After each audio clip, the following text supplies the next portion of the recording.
Tonight, Canada officially recognizes a Palestinian state. Is free speech the real casualty as Jimmy Kimmel turns to late night TV? And a new Cold War in the skies. Fighter jets and drone testing airspace boundaries in a dangerous game of cat and mouse. From Montreal, I'm Eddie Tekalik. And I'm Gary MacDonald. This is Night Talk Canada, episode 52. Let's get started. Policy of the current Israeli government that there will be, and I quote, no Palestinian state. In this context, Canada recognizes the state of Palestine. We offer our full partnership in building the promise of a peaceful future for both the state of Palestine and the state of Israel. Excellencies, Canada is under no illusions that this recognition is a panacea. This recognition is, however, firmly aligned with the principles of self-determination and fundamental human rights in the UN Charter, and it is fundamentally consistent with the policy of the Canadian government for generations. We take this action as part of a coordinated effort led by France and Saudi Arabia, a coordinated effort to provide the possibility of peace and a two-state solution. Canada has formally recognized a Palestinian state, joining over 140 countries worldwide. The move marks a major shift in Canadian foreign policy, raising questions about relations with Israel, Canada's role in Middle East peace efforts, and political implications at home. And as you heard the Prime Minister speaking at the United Nations earlier this week and putting it out there, although he did come out with this a couple of weeks ago, but it was formalized in his speech to the United Nations yesterday, or Monday. Anyway, he formalized it with that speech, and it was well received in the chamber for sure.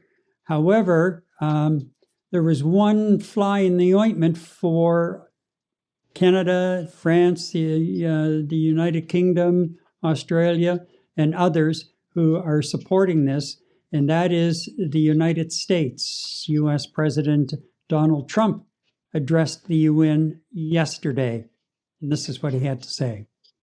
As everyone knows, I have also been deeply engaged in seeking a ceasefire in Gaza. Have to get that done. Have to get it done.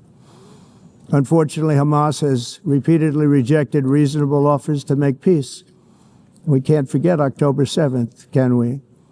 Now, as if to encourage continued conflict, some of this body is seeking to unilaterally recognize a Palestinian state. The rewards would be too great for Hamas terrorists for their atrocities. This would be a reward for these horrible atrocities, including October 7th, even while they refuse to release the hostages or accept a ceasefire. Instead of giving to Hamas and giving so much, because they've taken so much, this could have been solved so long ago. But instead of giving in to Hamas's ransom demands, those who want peace should be united with one message: release the hostages now. Just release the hostages now. And that was part of his 1 hour, a little over an hour speech that he gave that was all over the map, quite literally. However, that's him. He's out of the way now. We know he's not happy about it. Oh, well. Now, the one thing that came to my mind when the Prime Minister first brought this up and then said he was going to the United Nations and they were going to make the formal declaration at the UN this week, was, given the situation, should that not actually come to Parliament and get parliamentary approval, be debated in the House of Commons? I, as a citizen of the country, I may not agree with this move. Right. And I would like my elected representative to at least take part in some kind of a debate, whether it ends up that the resolution is approved, that's fine. Okay, great. The best debater wins. But I really have a problem with this particular issue. And so I went digging, and here's what I found. In Canada, a prime minister or the government as a whole can make foreign policy statements, including recognizing or supporting another state, without requiring prior approval from the House of Commons. Recognition of states and governments is considered a prerogative of the Crown, exercised on the advice of the Prime Minister and Cabinet, not Parliament. Now, that said, there are a few nuances.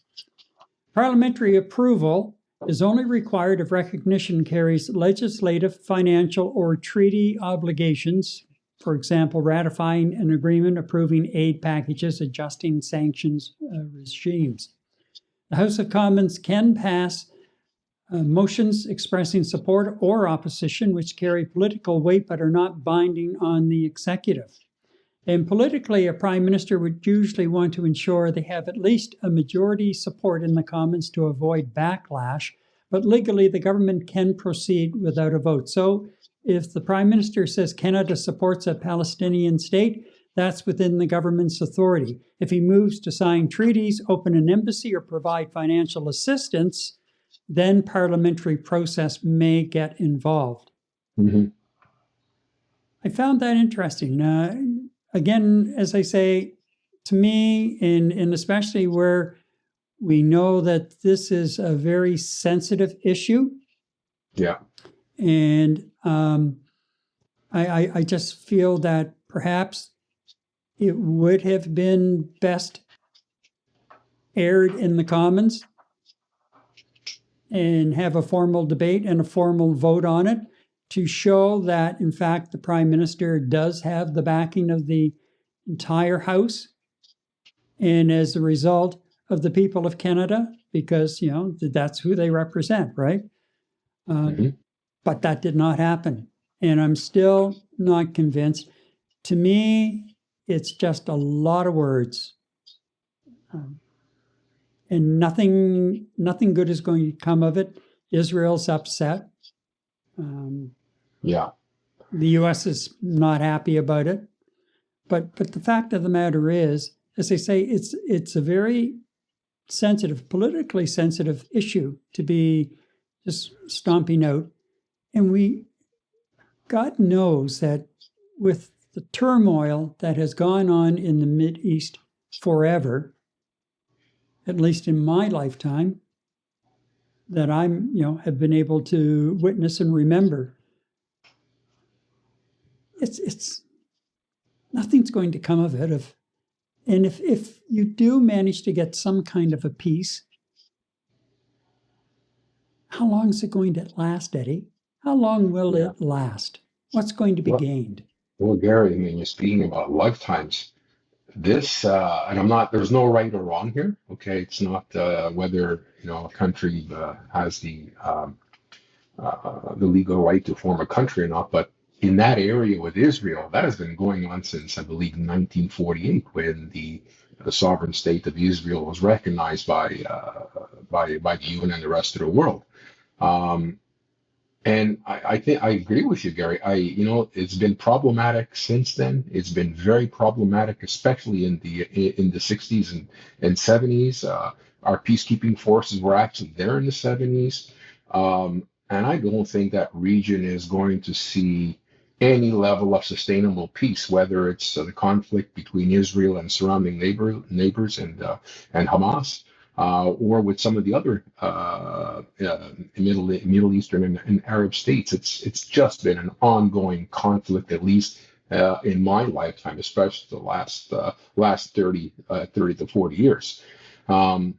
So you kind of ask yourself, all right, nothing is going to happen of this. They're going to continue fighting. I guess the question begs to be answered is, do we do nothing and just let it happen, whatever happens, let bygones be bygones, or do sovereign nations such as ours and those in Europe try to do something about it, whether it's through through economic force or by way of the gun? I really don't know, Gary. I kind of lean towards saying something rather than standing by and saying nothing, as the aforementioned country that abstained from providing any support was very critical of us.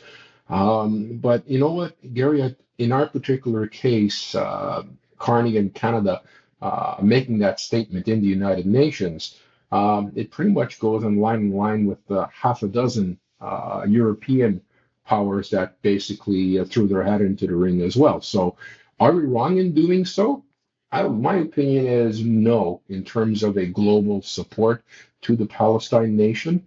It doesn't support or condone what's going on with Hamas. It definitely doesn't support the Hamas initiative there. So it was not a recognition of Hamas.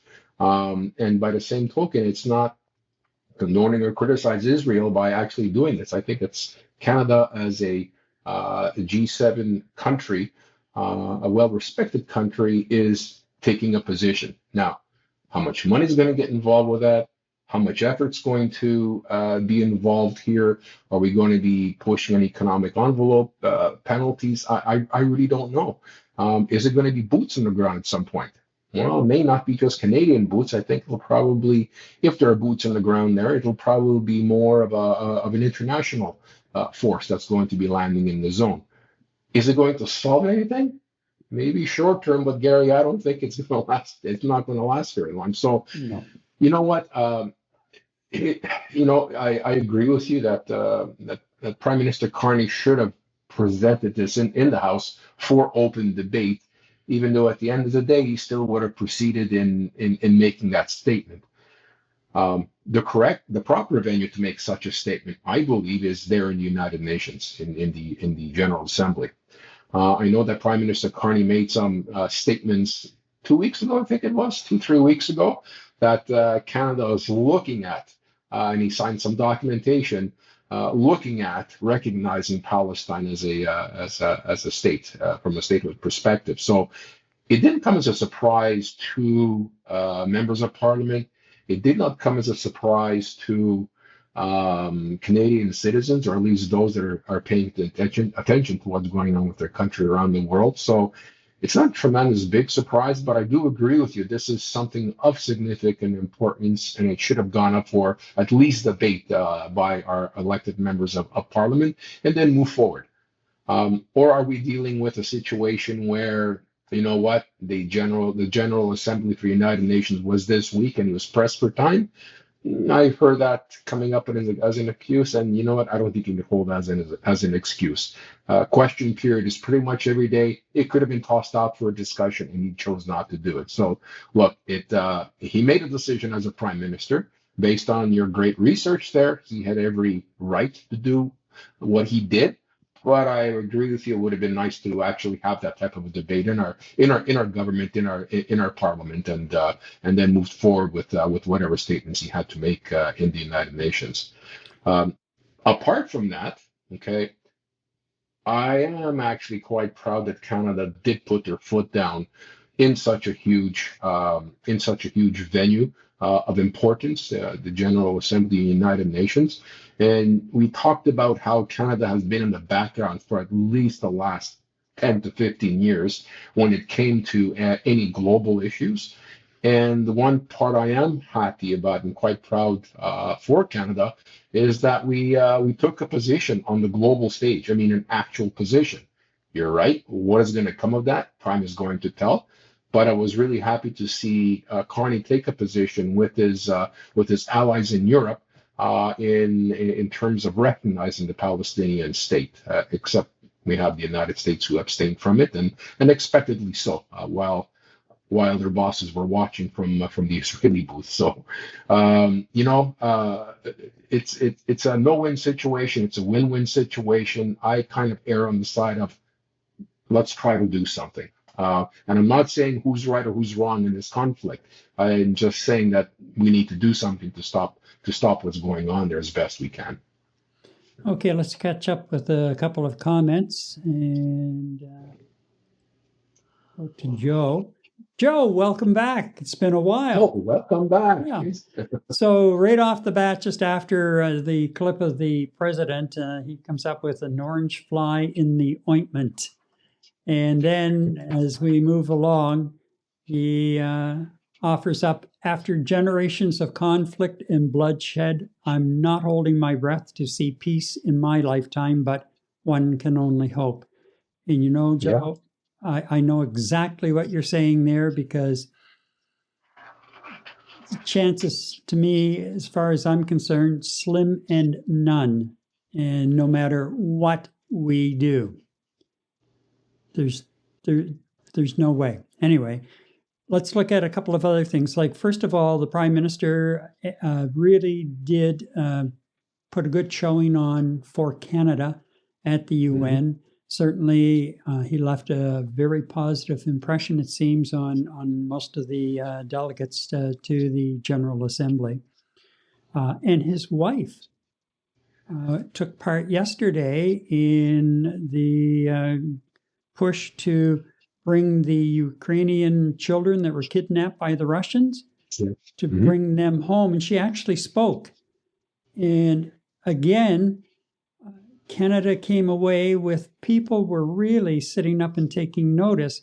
And now we have a power couple with Carney and his wife, and taking on, getting in there and rolling up the sleeves to deal with the Ukrainian children. And frankly, it's heartbreaking to hear what that war has brought about, and how these kids were hauled off and they've been, living in Russia, and it's just beyond.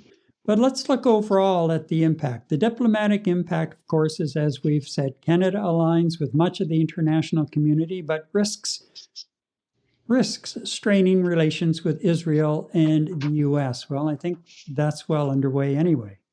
Yeah.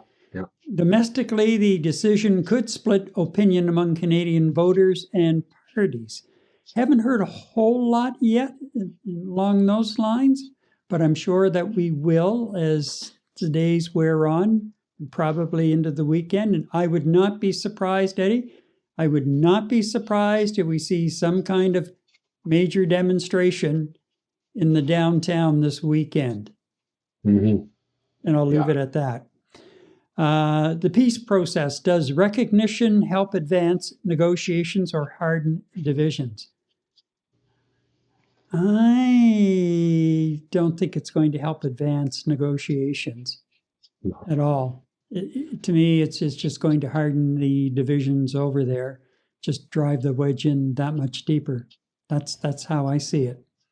So, why does it matter? I guess, well, it's a historic foreign policy pivot that could redefine Canada's voice on the global stage, influence trade and security relationships, and spark debate at home about Canada's role in global conflicts.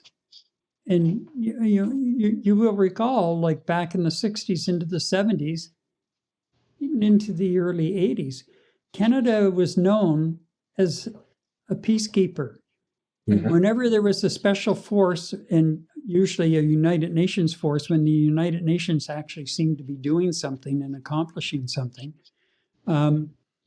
they would call upon Canada usually first, or Canada would be the first or among the top 2 or 3 to volunteer to send troops over on peacekeeping missions.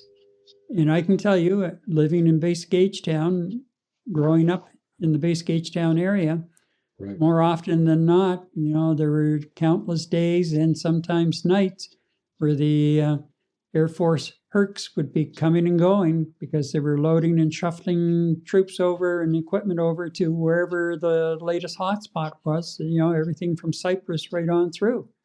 So we don't seem to have that designation now. And if you recall, Lester Pearson was, as Prime Minister, a Liberal Prime Minister, was known as a real peacekeeper Hmm. and promoting peace. But, over the years, well, really in the last 10 years, we lost a lot of, I won't say clout, but a lot of recognition and respect on the world stage. And I think we all know why, so we won't have to go into that because I'll just go off on another tirade. So anyway, the words sound great. The UN, as far as I'm concerned, is now nothing more than a waste of time, really. Doesn't seem to be able to accomplish anything of significance now. So why? Why are we even involved? It may have been great when it was set up just after the Second World War, going in through that period of the Cold War, and some of the conflicts that popped up, but it does not have the prominence, the respect That that it it once once did. had on the world stage. Well, you look at it too, though, Gary. I mean, okay, fine. It's a forum for foreign powers to declare their intentions and boast in one particular case. But without the United Nations, I mean, if Canada and its allies that are there to declare support for a sovereign Palestinian state and peacekeeping efforts are necessary with boots on the ground, they don't necessarily need the United Nations approval to do so. It's just a question of the coalition members of going anywhere in the world for peacekeeping efforts to put boots on the ground. It's a coalition that's done through the foreign ministries, and if 4 or 5 countries want to go on a peacekeeping initiative, they can do so on their own without the UN's approval. They're just going to go ahead and do it. So I kind of agree with you. The UN is it's more of a formality. I'm not sure it's considered posturing. It's just not as effective as I would like them to be. It's almost like they kind of remind me of FIFA, except they don't make a fortune. It's just a governing body to expose clout and say we're important and beat their chests and then go on about their way. I really don't see where it's a viable entity the way it used to be, especially with the way the world is today. There's just they got a long way to catch up, and it's almost like they're still functioning in a mode of the 1960s, where there was world turmoil. We had the Cold War coming at full force, and debates and posturing, and was at that particular time was probably an important venue for the world's leaders to debate and try to define policy and maybe even bring around peace, by discussion. But I still think they're stuck in the 50s and 60s. They just have not evolved to what we're dealing with today. We're dealing with I'll call it an axis of evil, whatever you want to call it, and it's continuing to grow. Meanwhile, the United Nations hasn't really done anything, and the leaders of the world, our European allies and Canada, actually have to stand up and put their foot down. Has anybody said anything to the United Nations, especially the Secretary General there, about coming up with a peace plan through the United Nations efforts in that region? I don't recall anything about that at all between Israel and Palestine and what's going on there. As a matter of fact, you don't hear very much from them about any conflicts around the world. So I would agree with you 100%, Gary. Nice place to visit for tourists, beautiful flags outside, but I think their functionality basically died 20, 30 years ago. They're just not up with the times in terms of how to deal with today's brand of world leader, if you want to put it. Yeah, no question. And again, I come back around to all of the words over the last couple of days related to Israel and Palestine and a recognized state and so on. And what's happening over there it's gruesome. It really is gruesome. It is. Yeah. You have a lot of innocent people who are ill, hungry, wounded, and have died. Yeah. And for what? However,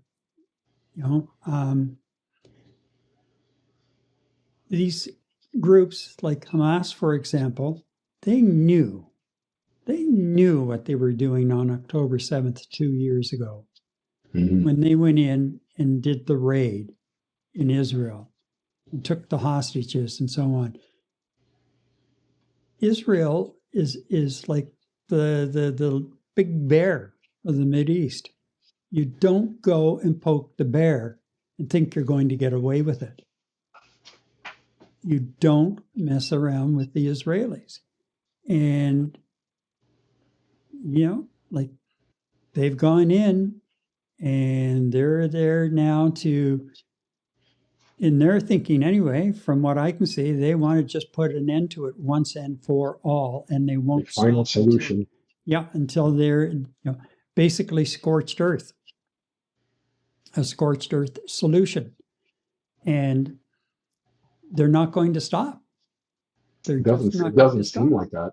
It doesn't seem that way. Yeah, we're until always they hopeful that accomplish they it. are, but they're just not doing it.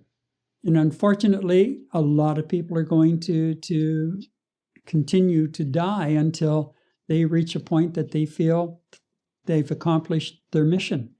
And like I say, Hamas poked the bear, and they knew what they were doing. And if you recall 2 years ago, and we discussed this last year a couple of times, just how well organized all of the protests were and everything, almost like bang, clockwork, right? All of the protests started rolling out.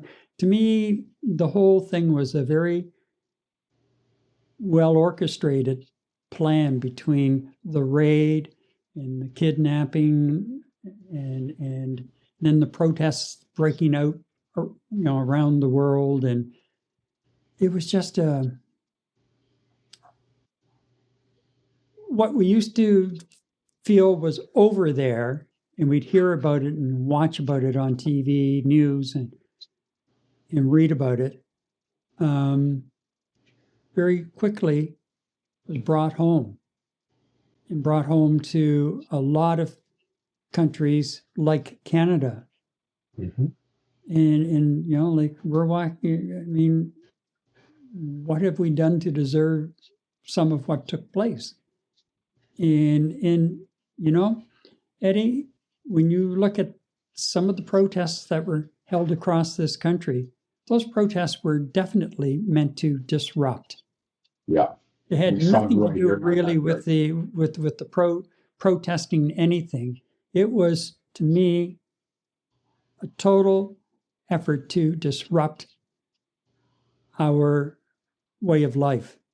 And for some of those protests to drag on as long as they did, they had to be financed from offshore. Yeah. And we saw two major disturbances here in Montreal. We had McGill University and we had Victoria Square. It was absolute bedlam for months here in Montreal with McGill University. And there had to be some substantial funding in order for any organization to sustain that type of to sustain that kind of pressure and craziness in terms of their I won't even call it a demonstration. I mean, a demonstration is about proving a point and getting on with it and discussion and dialogue. There was none of that. It was just basically occupation in my books. And I think both you and I agreed that we in Canada we have the right to protest, and these individuals protested within the confines of the law. I think you and I were both for it. But then it actually evolved into property damage, assaults, berating people on the street, blocking traffic without permits. And so it got to a point where it was just completely disruptive. And even you and I, who can be pretty patient with things, actually grew extremely impatient with, and we've actually voiced our concern on one of our broadcasts that, enough is enough.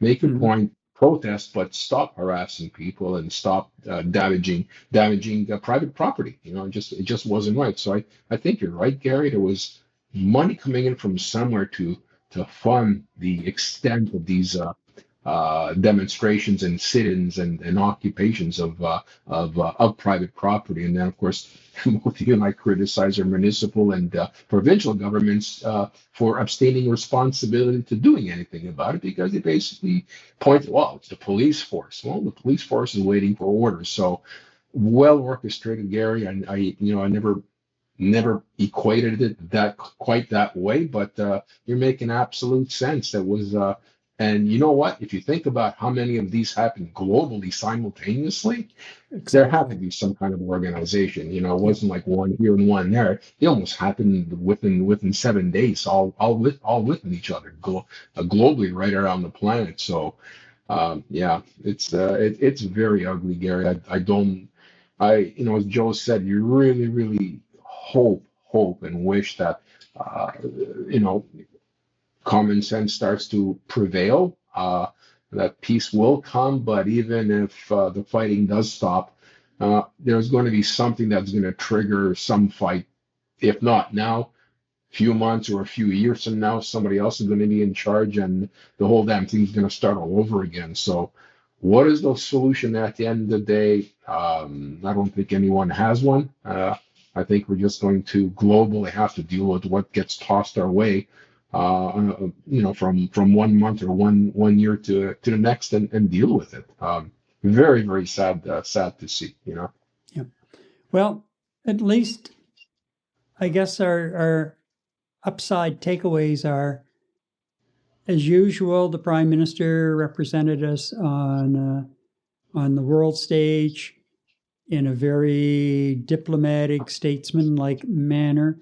His wife, the same, in joining the conversation and taking part in the organization of trying to bring the Ukrainian children home that are being held by Russia at the moment. So we had, as I said earlier, a power couple at the United Nations, and putting Canada front and center in a very, very positive light. Whether you agree with the support for the Palestinian state, the fact of the matter is, Prime Minister and his government, and ultimately the Prime Minister, made the decision to do so, felt it was the right thing to do, and went and did it in a very, as I say, statesman-like manner, turned a lot of heads. And you know what, as you can say, Canada's back, baby. Yeah, I would notch this one up as internationally for Prime Minister Carney and his government of Canada. I think it's a notch in the win column internationally for Prime Minister Carney on this one. Yeah, very much so. All right, coming up, the creeping push to harness free speech, especially in the U.S. Think about that one for a minute. But first, meet Ecamm Live. It's the leading live streaming and video production studio built for Mac, and it is what is bringing this stream to you tonight. Ecamm allows you to customize scenes, effects, overlays, comments, and guests, whether live, streaming, or recording, or both. And for more information, just go down to the link in the description below, click on it. It's an affiliate link, and there's an opportunity for a 14-day free trial. And Gary, just following up on your quick intro, Jimmy Kimmel's return to late night TV comes amid heightened debate over what comedians can and cannot say. His comeback symbolizes the broader tension between free expression and the growing influence of cancel culture, corporate sensitivities, and political correctness in the media. And it was quite a comeback last night. Very emotional at one point in his opening monologue. And Yeah. it's really interesting to see exactly how Disney made the pivot from all of a sudden off the air. And of course, they called it basically a timeout, which I don't know. I don't think it was a timeout. I think it was going in the direction of trying to appease the U.S. president, frankly. But here's the thing. The other day, after this was announced, there was something that rolled across one of the tickers. And the Disney Plus page that you log into to update your account, it was crashing because so many people were logging in to cancel their Disney and Hulu accounts, and is it ESPN and a couple of the others, crashing because of the onslaught. And of course, you had demonstrations outside of the theater where this show is recorded live, and it was just snowballing big time. And we'll get into the free speech part of it, but let's go back about a week. And here is what was the first shot that was fired in this assault on freedom of speech in the United States.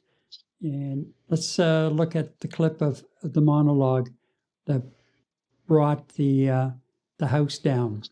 We hit some new lows over the weekend with the MAGA gang desperately trying to characterize this kid who murdered Charlie Kirk as anything other than one of them and doing everything they can to score political points from it. In between the finger pointing, there was grieving. On Friday, the White House flew the flags at half-staff, which got some criticism. But on a human level, you can see how hard the president is taking this. My condolences on the loss of your friend Charlie Kirk. May I ask, sir, personally, how are you holding up over the last day and a half, sir? I think very good. And by the way, right there, you see all the trucks.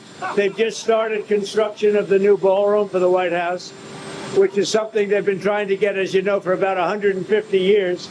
And it's going to be a beauty. Yes. He's at the fourth stage of grief, construction. It's demolition, construction. This is not how an adult grieves the murder of someone he called a friend. This is how a 4-year-old mourns a goldfish. Gary, I know. Oh, I haven't seen you since that happened, but Gary, you know what? Don't tell me that this entire episode had nothing to do with El Presidente's feelings being hurt, and this had absolutely nothing to do with the tragedy of Charlie Kirk's death. Zippo. I don't care what, who, where, anything will convince me it was other than that. The entire episode was because of Donald Trump not liking truth, facts. I don't know. But that moment there was an absolute wow in terms of how Jimmy Kimmel presented that in a satirical but an honest and truthful way, which personified the true nature of the President of the United States and this entire this tragic death of Charlie Kirk. Go ahead, hold your head again. I can understand some people saying that, okay, it was a very sensitive time, and perhaps could have held off on that particular segment for a couple of days, a day, 2 days, whatever. I could understand an argument being made in that direction, but I've watched that clip a couple of times now, well, more than a couple actually. And when I listened to it, and there was nothing disrespectful to the victim of the crime. No. There was really nothing disrespectful to the main ingredient here. He brought the disrespect all on by himself. It was his. He's, Yeah. it's his to wear. So, frankly, and what he said about the weekend was true as well, because I remember seeing story after story about, congressmen and senators and MAGA supporters, all of a sudden pointing the finger at the accused in the case as, oh yeah, the family's Republican and blah blah blah blah blah, but he's leaning left. Really? Yeah. Well, And and nobody then the called media, them out. yeah, and then the media spinning it to, I think there was one representative spinning it that, oh, you know what, he went to school at the university for the year, and that's where he was radicalized to the left for going to university. So what's the message? Don't send your kids to school. I just it just flabbergasted me the tomfoolery that we're hearing on a consistent basis from some of the media, the state-controlled media being Fox, the people on there that were being interviewed, the reporting that you saw on Newsmax, for example. I couldn't believe what I was actually hearing. Supposedly educated and intelligent people say and how they try to spin this thing. And you know what? They were spinning it away, believe it or not, in my opinion, away from the tragedy of Charlie Kirk's death. Nobody should get shot for their opinions, okay? Political opinions or otherwise. It's just horrible. And then to see right-wing media spin away from the tragedy of the death and start looking for someone to blame as opposed to help, MAGA or the conservative population of the United States, help them through a grieving process or period. There was none of that, which I find completely unexpected, to tell you the truth. I thought they would have spent a little bit more time mourning the loss of Charlie Kirk, because you know what? Quite honestly, Gary, this can happen to anybody. This can happen to some of the intelligent people that are debating the anti regime right now.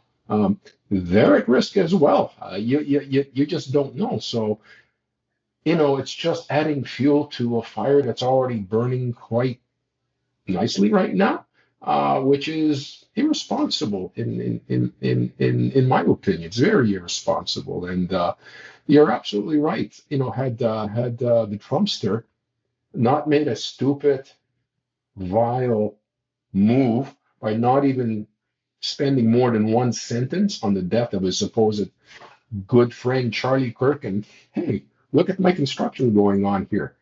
If that isn't food and fodder for the comedian, I don't know what is. Can you imagine the late great George Carlin Yeah. being exposed to that? Yeah. Just think about what would have happened. So, you know what? I cycle back to what I said at the beginning, Gary. Absolute tragedy, but this had nothing to do with Kimmel's commentary on Charlie Kirk.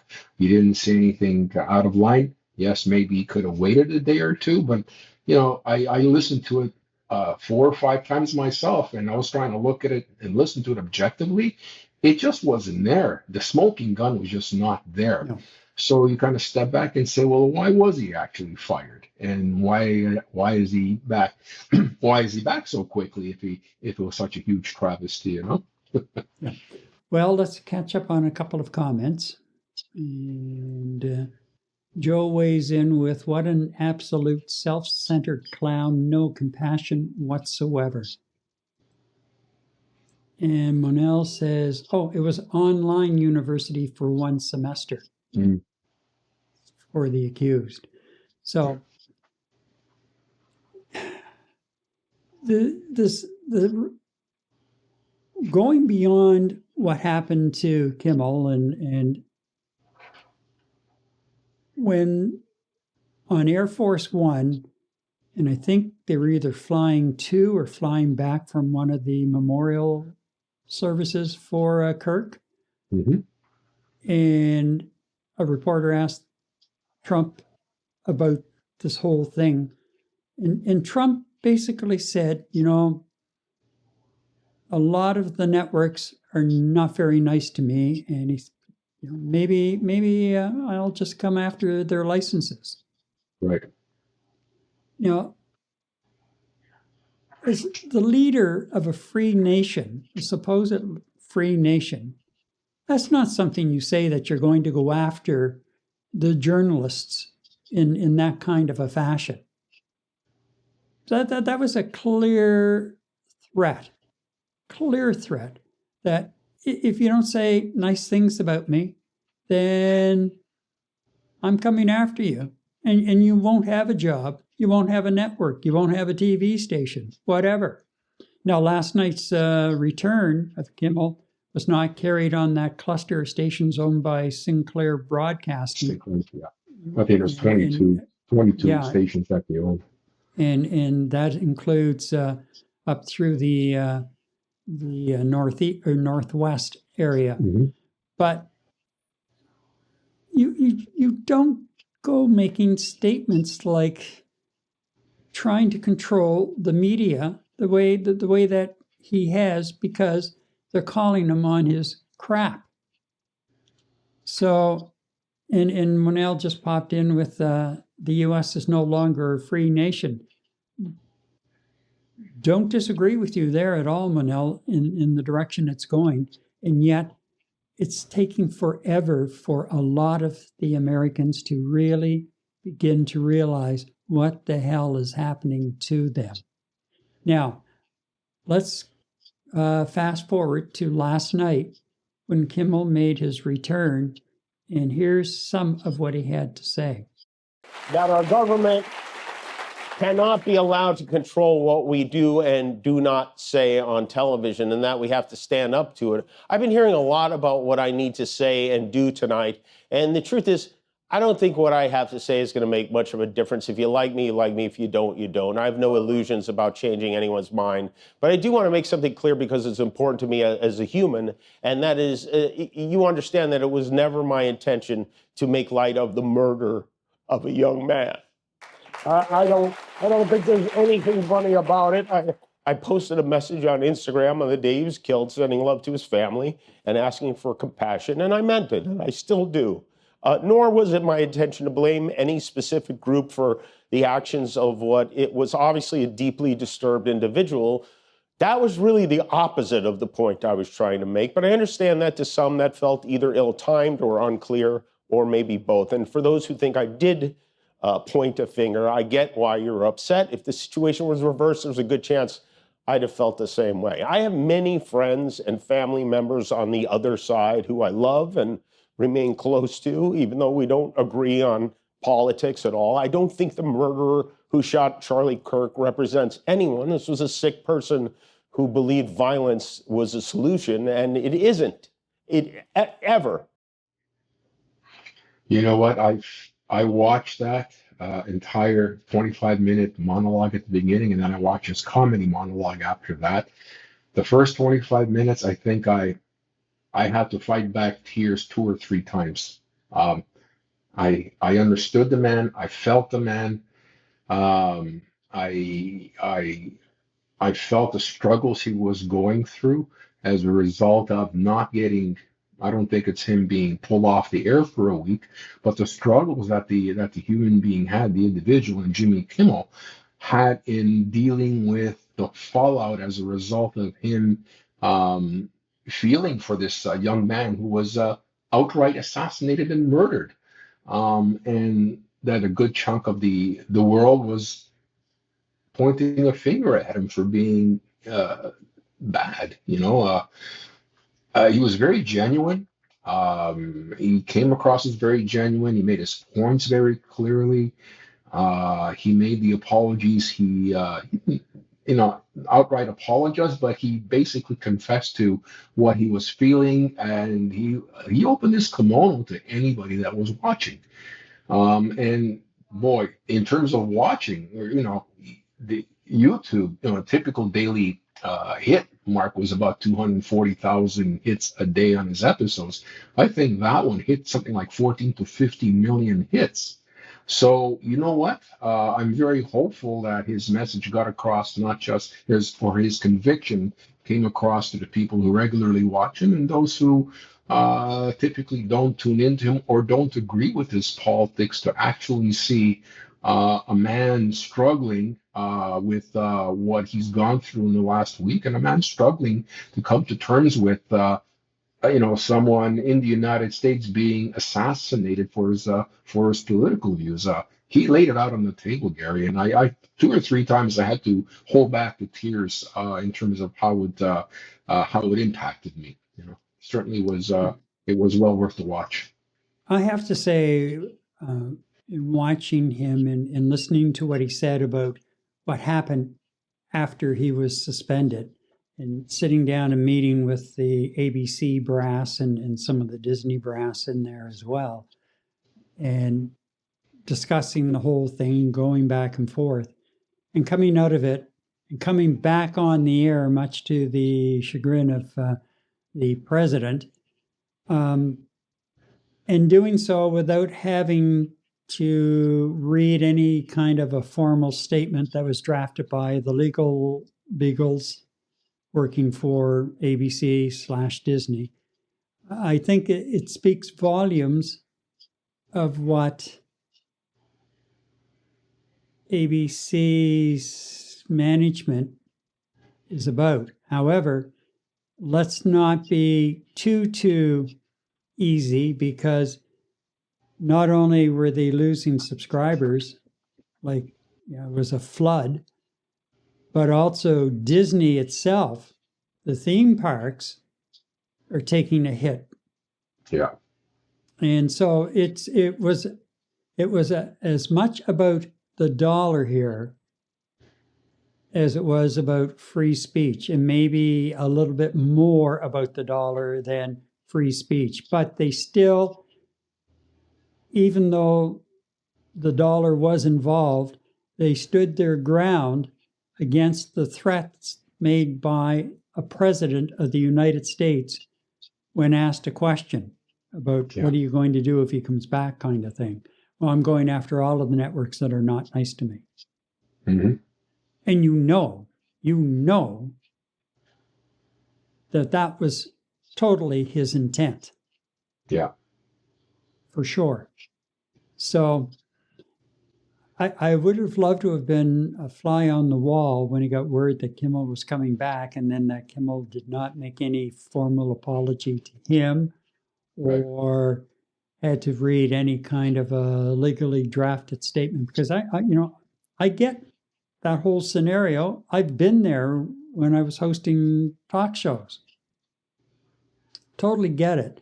That all of a sudden you have a show and an issue that really is a divisive issue in the community, and something happens and you have to talk about it again or bring it up for the first time, and things are said, people are not happy on either side, and all hell breaks loose. The first thing you get the phone call from the front office, the GM wants to see you.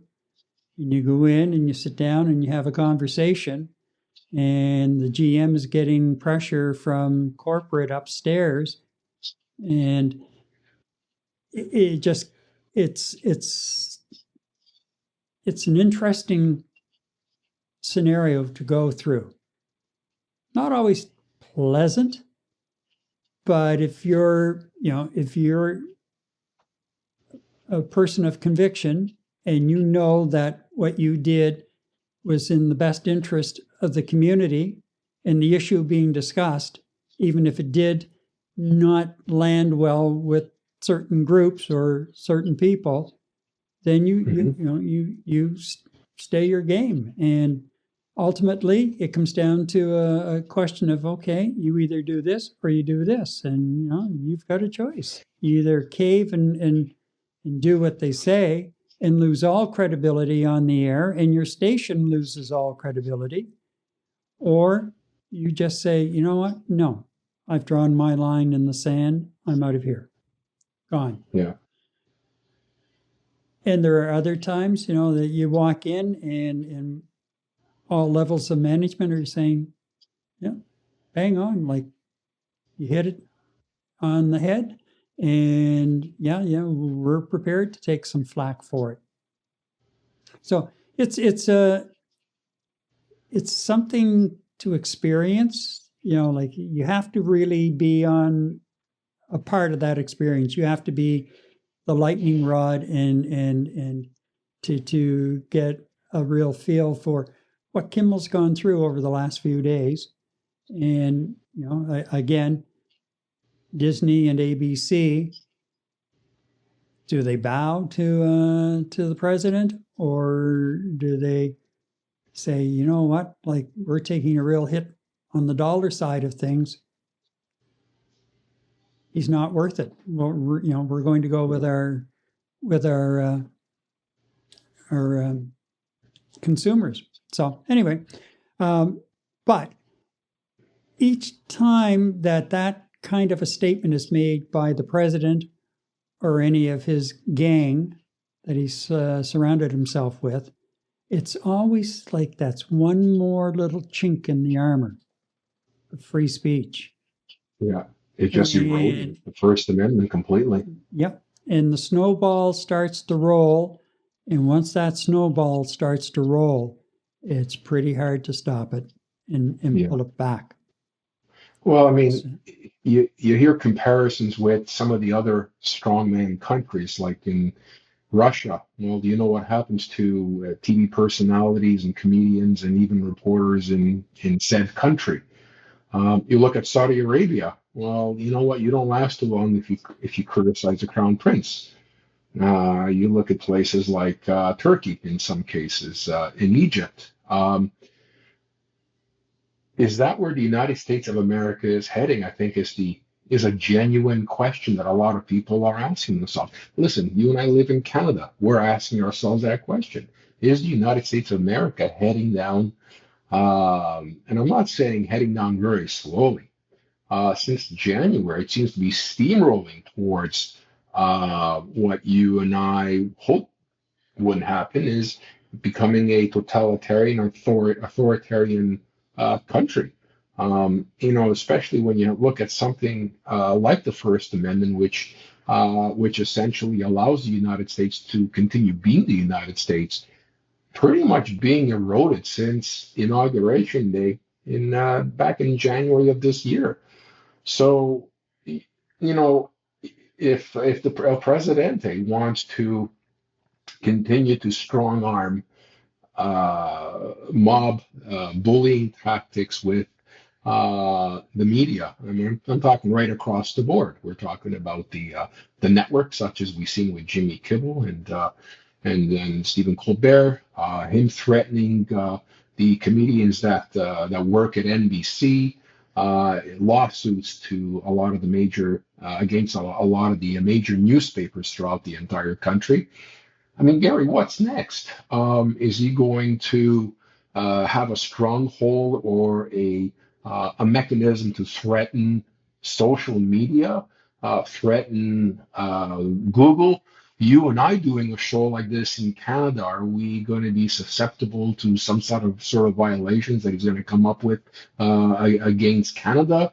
How about the people like you and I who are doing this in the United States on a regular and consistent basis? Is he going to go after the regular citizens for expressing and legally applying their First Amendment rights? And that's what scares me in your statement, Gary. Right now, it doesn't seem to me that there's nothing in place to stop him from doing so. How far is this going to go? And once he gets to the point where he has full control of the media, this is 1935 Germany, my friend. This is complete and absolute control of what a population consumes. And he will completely define what the message is going to be through. Then it becomes a propaganda chain more than anything else. And as a consequence, free speech, I think, around the world consequently might suffer, because what other countries are going to look at this and say, hey, Mr. Strongman of country B said, hey, if the United States can do it, maybe I can do it. So I don't know, man. Is the world spiraling out of control because of one individual? I don't know. Some will say yes, some will say no. But in this particular case, it's extremely, extremely concerning and scary that one individual can strong arm huge corporations to his will and to his whim. And unfortunately, a lot of it has to do with the almighty dollar. And in my opinion, one of the reasons that Jimmy's back is not because he's making more money out of this whole deal. I think that Jimmy went back into the services of ABC and Disney's because he's got 250 plus employees working for him on that show. He probably decided, in my opinion, to go back because he cares about these 250 people that inevitably could have lost their jobs. Disney and ABC be damned. I mean, they lost billions of dollars in terms of, especially Disney, in a matter of a week, they lost billions of dollars. A lot of credibility. I don't think they're going to get the subscribership back to the levels they had it before. It's going to take some time. And you know what? I mean, Disney's already suffering the consequences of people not traveling to the United States in these warmer regions of the United States. So just from a tourism perspective, Disney was already suffering less people at the gates. And you know what? This unfortunate incident perpetuated by the President of the United States is not, like you were saying, is not doing them any good again. On top of everything else, at the turnstiles at the Disney theme parks, it's just awful, absolutely awful, Gary. And my biggest concern, dollars and cents for the United States, that it's business. My concern is for the rights of journalists, media types to be able to correctly and truthfully express themselves the way it needs to be expressed. Otherwise, you know what? They're going to have to change the name from the United States of America to something else completely different. It's just really sad and unfortunate, Gary. And thank you for being honest about your experiences, being a broadcast journalist. I can imagine the things that going through your head in terms of somebody trying to impose their thoughts and their will on you from expressing what you needed to express. So I really appreciate you being honest about that.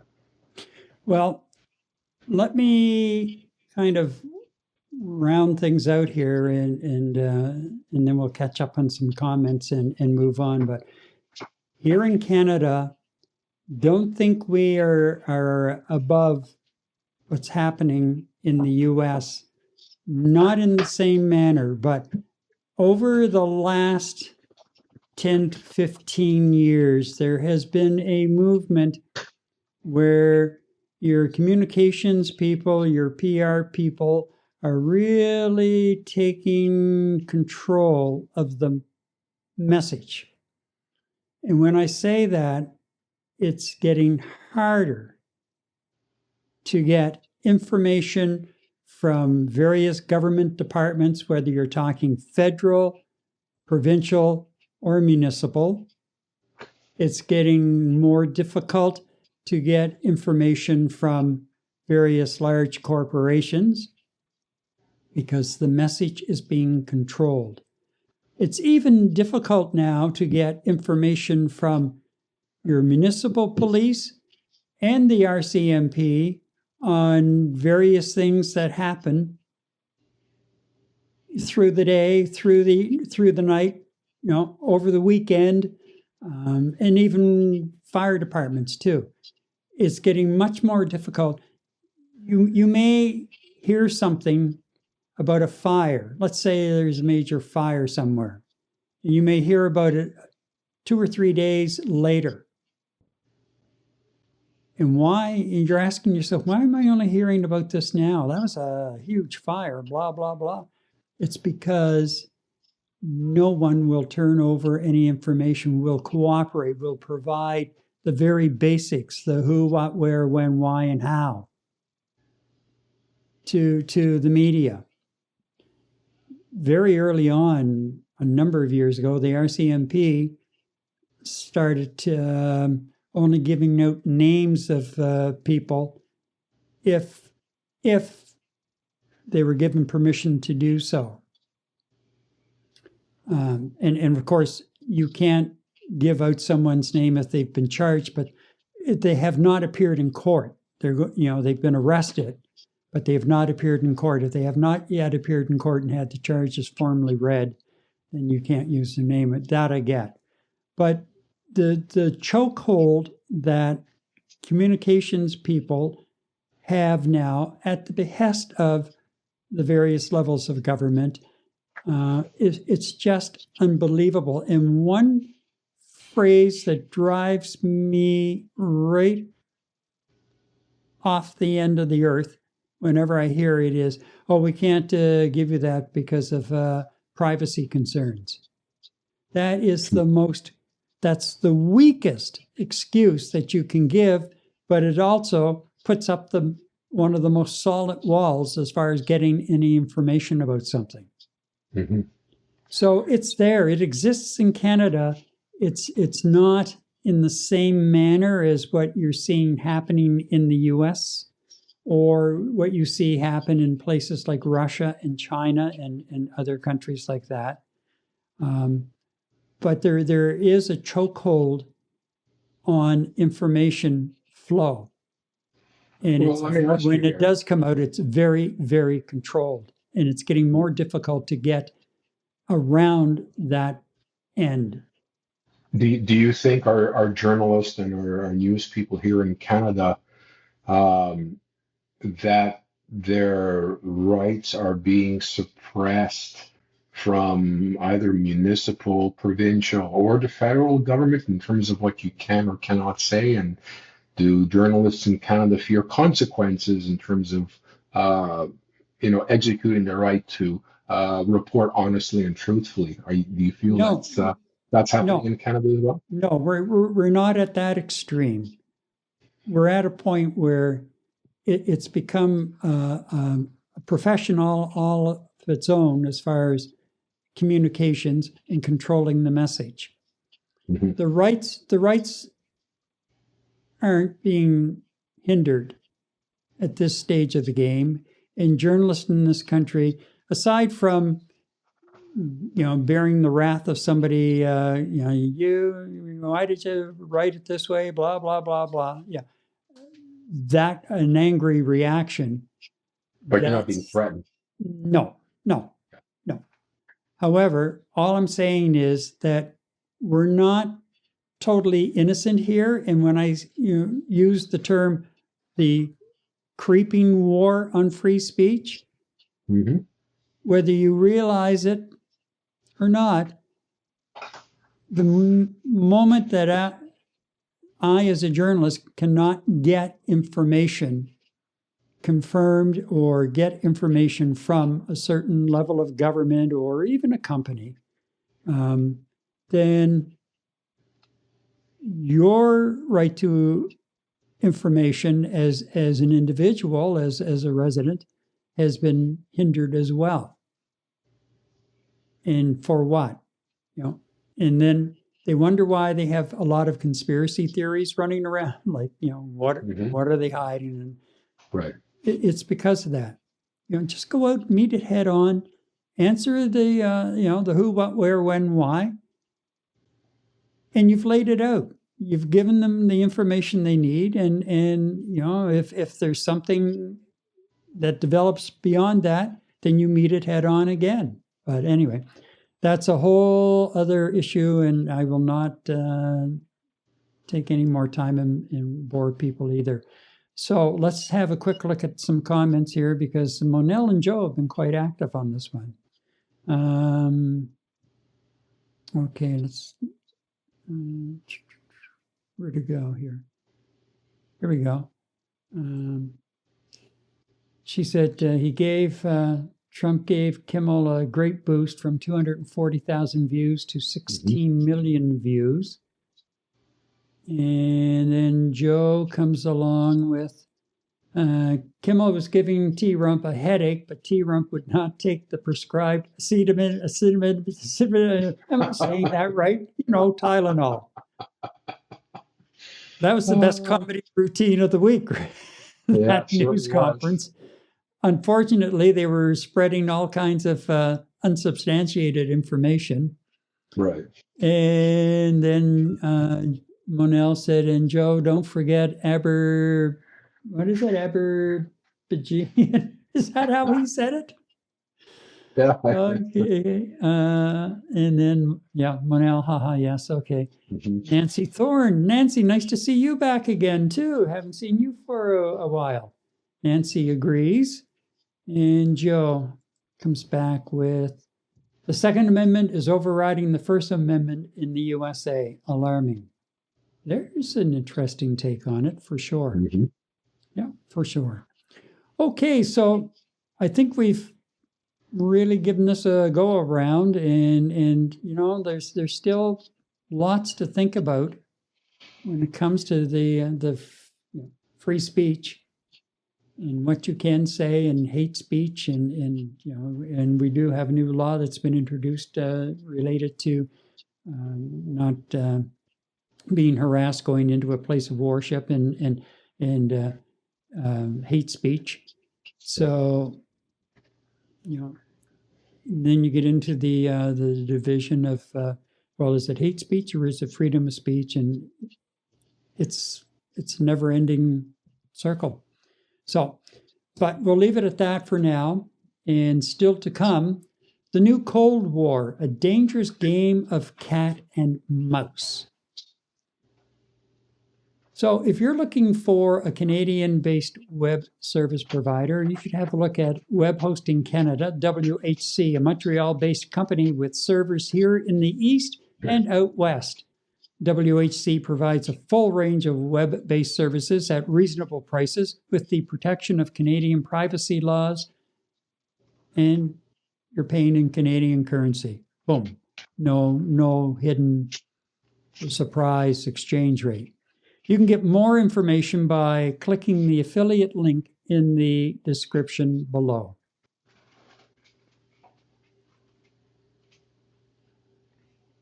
And Gary, Yes. you know what? It's been a hell of a week for us trying to pick up some great subjects to talk about our show tonight, and I think we got a pretty good one here as well.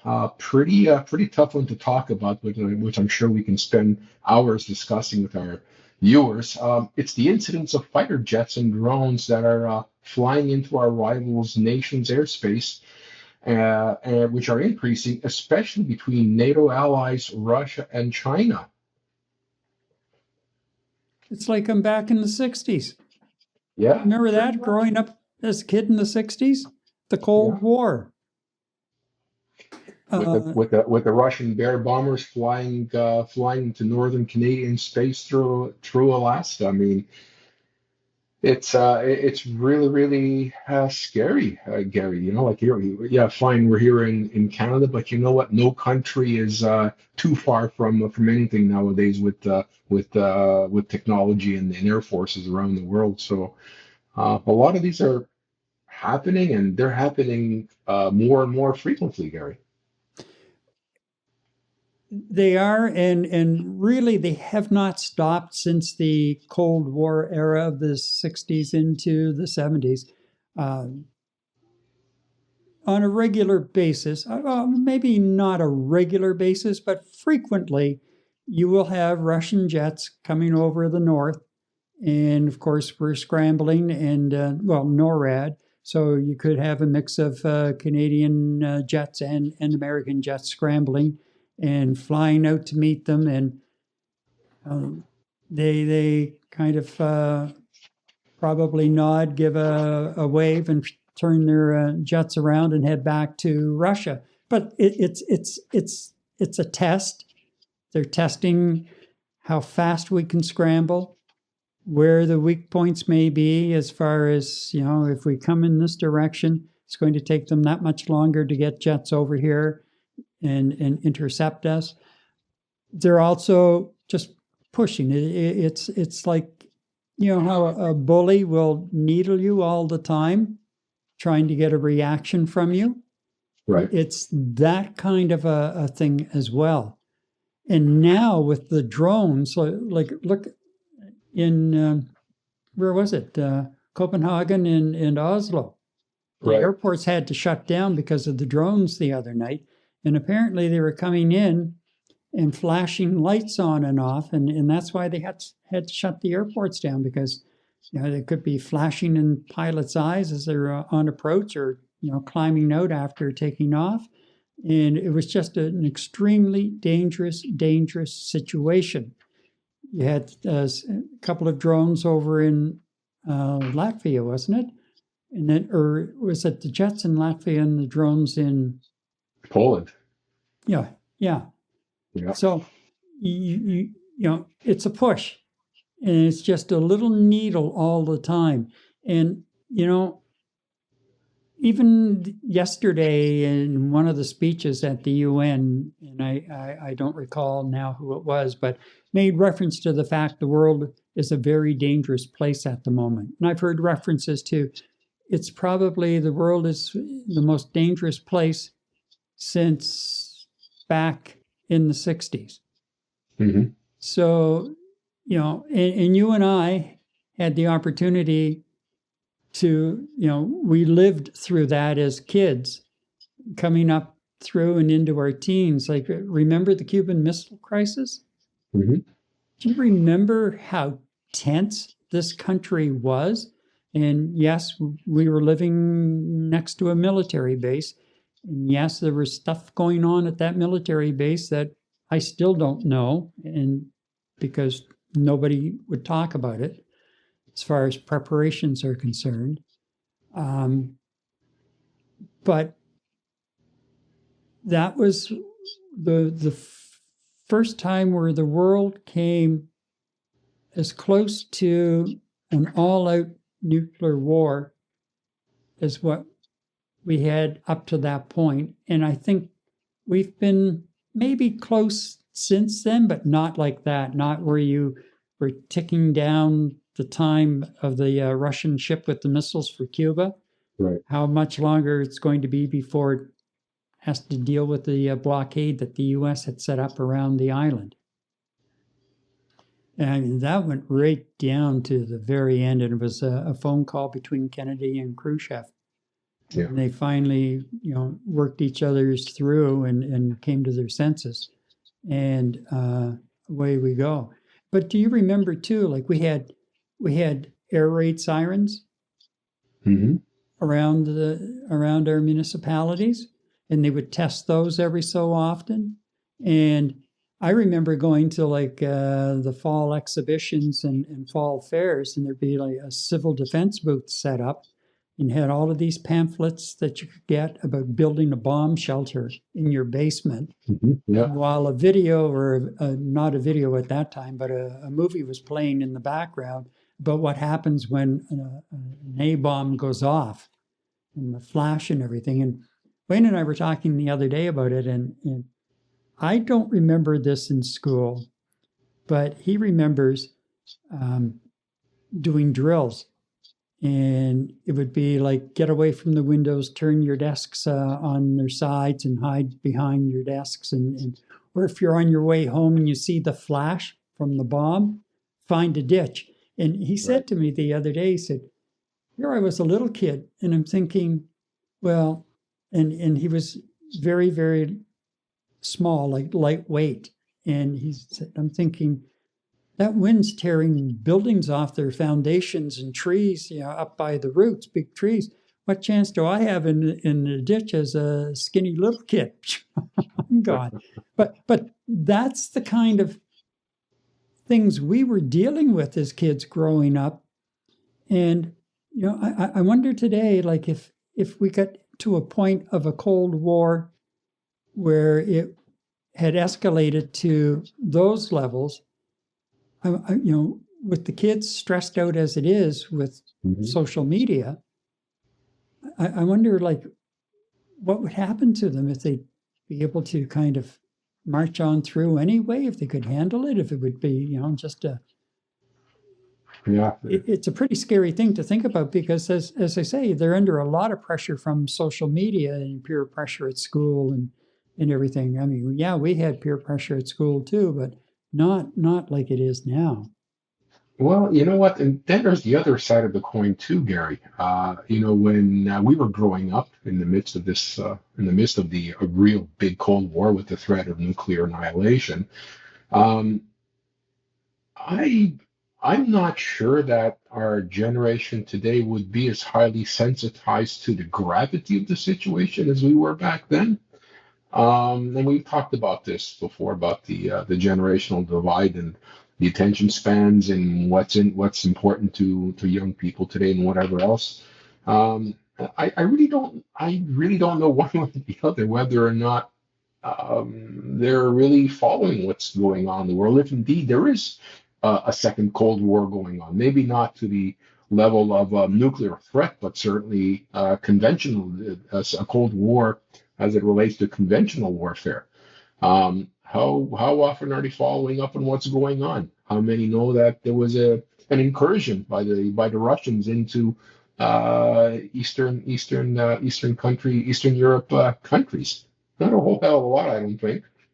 Um, but at the same time, Gary, we're talking about Second Cold War. We remember the incursions into Canadian and North American airspace by Russian bombers and being politely escorted out by our scrambled jets, both Canadian and American. Um, what do you think is going on right now over in Europe? I mean, absolutely. There's a litmus test going on in terms of how far can I push the envelope? And I'll take Exactly. it one step further. Is the boldness of Vladimir Putin um, increasing as a result of inactivity by the other major powers in the world, namely the United States? I don't think I haven't seen anything of significance coming from the United States in terms of pushing the bear back, being the Russian bear. Very little, as a matter of fact. I think last week or the week before, the United States was declaring that they're going to be cutting back on military funding to some of these European nations that are bordered with Russia or with Belarus. Um, so I don't know. I just have this funny feeling that Putin has been emboldened by the lack of threat anywhere in the world. So he's seeing how far he can push.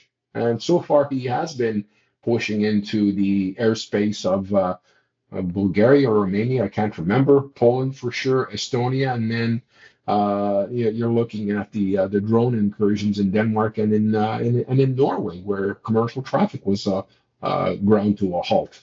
Um, and we really still haven't heard anything from the United States of anything substantial.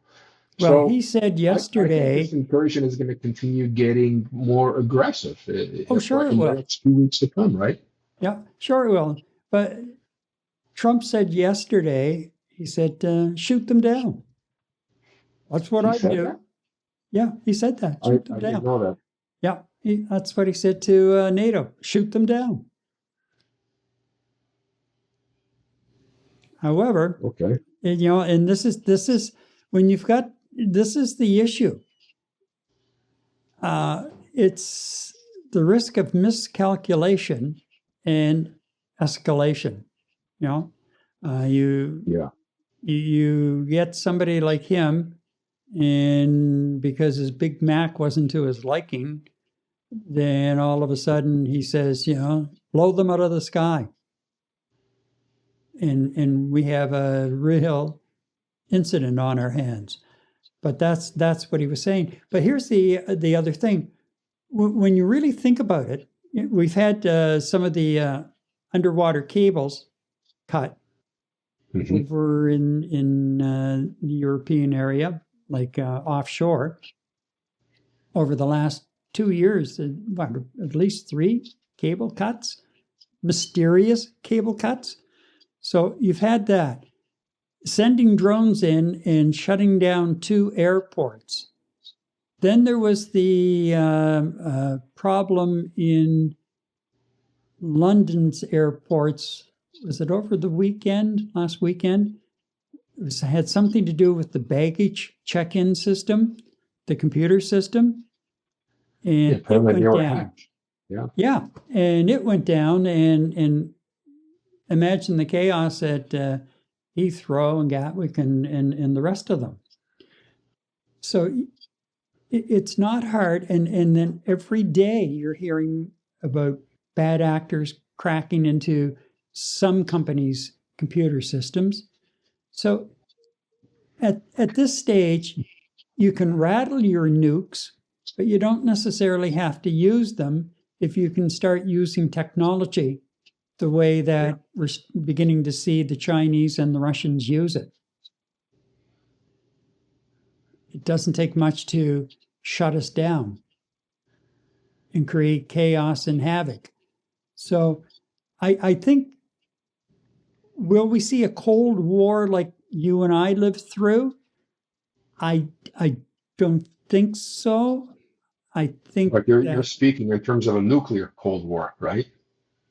There's a difference. Yeah, we won't see that. I don't think we'll see, again, just the definition of a Cold War where you had, the lines drawn, you had the wall in Berlin and East Germany and West Germany and all of that.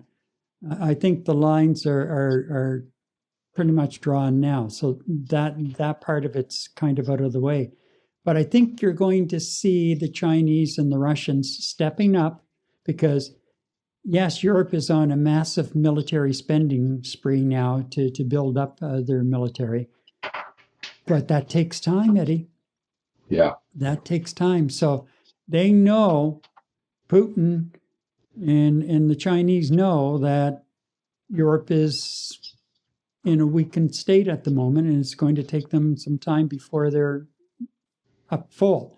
And NATO has weaker partners like Canada who were doing the same thing, trying to get our military beefed up all of a sudden. But it takes time. Correct. So I think we're going to see more of that. And I think that they can, and they're probably thinking we can accomplish more now, not even like terrorists, some of the terrorist organizations, they've been fairly low key of late. And of course, they like the explosions and the big bangs. But more and more, I think you're going to see them also getting into more of the, playing with artificial intelligence, playing with telecommunications, and sending drones in and things like that.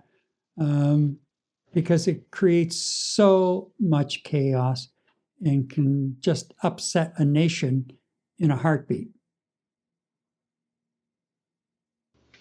Well, yeah, exactly, Jerry. I don't think we're going to see the Cold War that we see the spy books and historical Cold War as we saw it, which pretty much came to an end in the early 90s.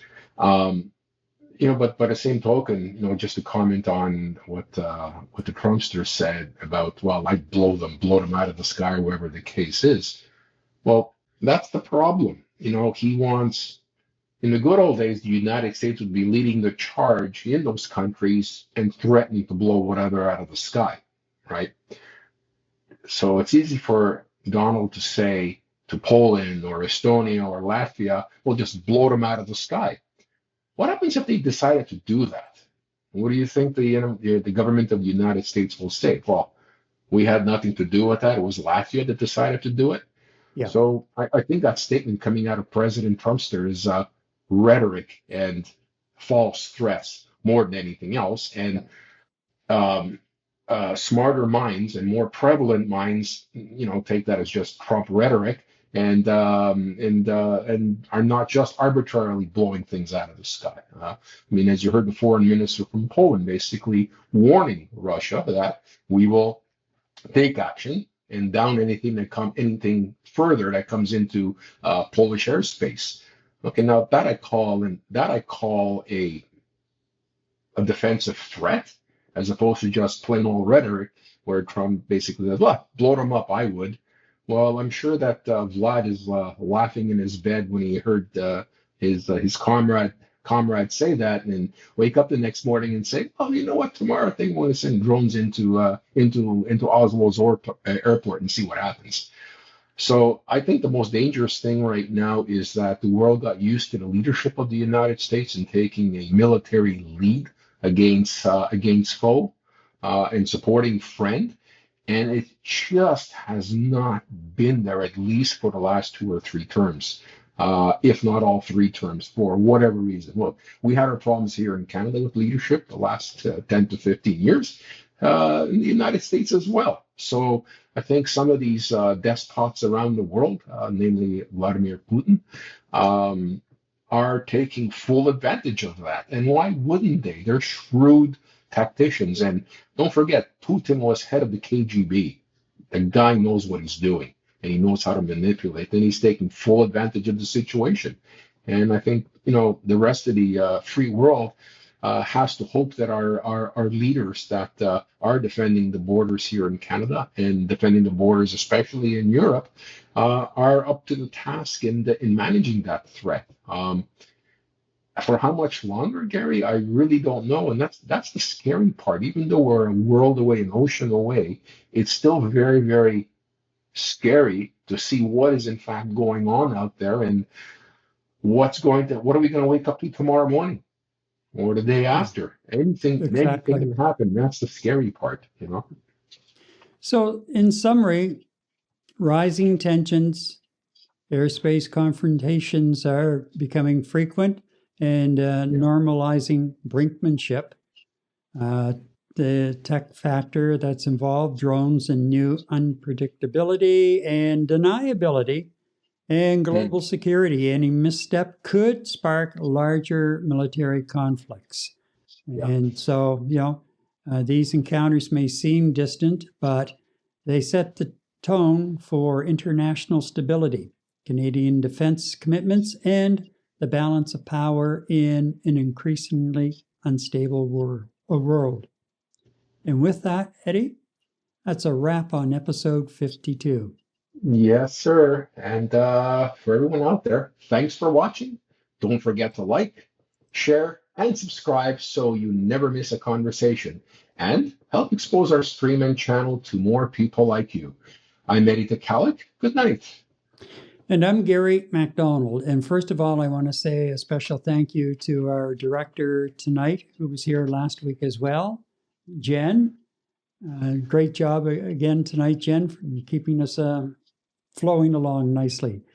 So, I just want to leave you with this. If you're watching the replay, leave a comment below, because we do want to hear from you. Honest, unfiltered Canadian, the conversation we should be having. From Montreal, I'm Gary MacDonald.